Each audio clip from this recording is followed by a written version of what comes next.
लो हाथ बने गाड़ी नहीं तो डूब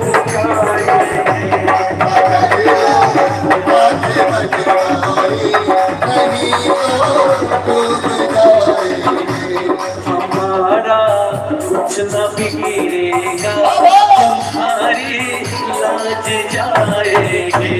हमारा कुछ न बिगड़ेगा तुम्हारी लाज जाएगी। और जिनको जिनको भरोसा दोनों हाथ उठा के एक साथ आएगा आएगा आएगा चढ़ सांवरा आएगा आएगा आएगा आएगा चढ़ सांवरा आएगा आएगा आएगा आएगा चढ़ सांवरा आएगा आएगा आएगा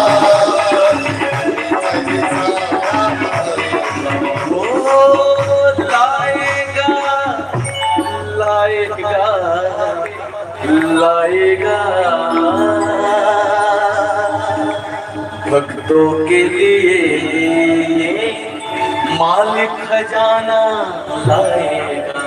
कौन कौन लेगा जरा दोनों हाथों को उठाइए और जोरदार जयकारा बोल दे हारे के सहारे की जय, बोल दे बिगड़ी बनाने वाले की जय। आइए अब हम लोग के बीच में रामगढ़ से चलकर श्वेता अग्रवाल जी दरबार में आ गई हैं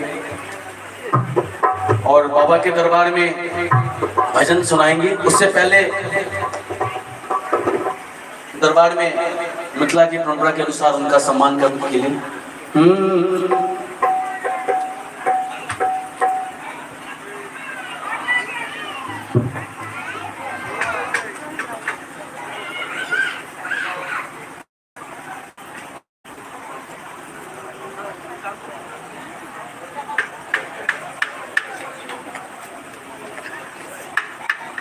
पंकज अग्रवाल जहाँ गई हो